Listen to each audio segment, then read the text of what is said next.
Epistle Dedicatory. Niccolò Machiavelli to Zanobi Buondelmonti and Cosimo Rucellai. Health.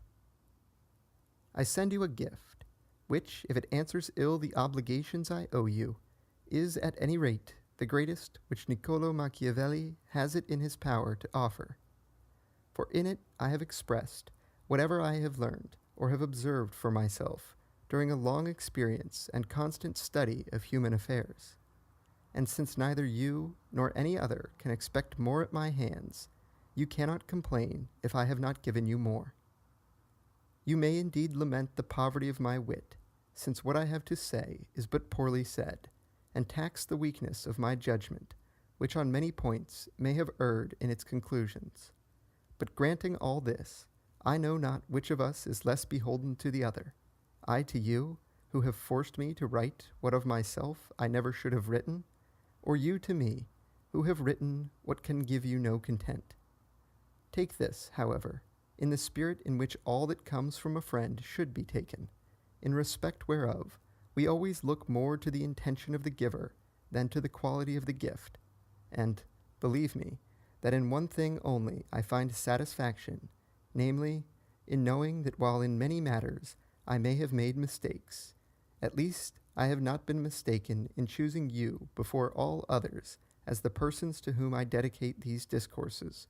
both because I seem to myself, in doing so, to have shown a little gratitude for kindness received, and at the same time to have departed from the hackneyed custom which leads many authors to inscribe their works to some prince, and blinded by hopes of favor or reward, to praise him as possessed of every virtue,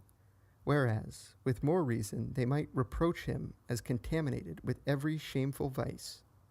To avoid which error, I have chosen, not those who are, but those who from their infinite merits deserve to be princes, not such persons as have it in their power to load me with honors, wealth, and preferment, but such as, though they lack the power, have all the will to do so.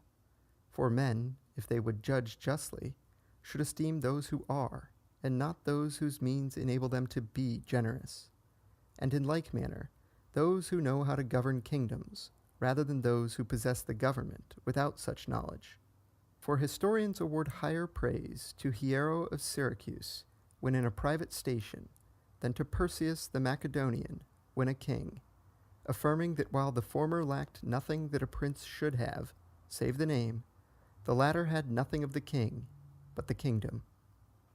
Make the most, therefore, of this good, or this evil, as you may esteem it, which you have brought upon yourselves,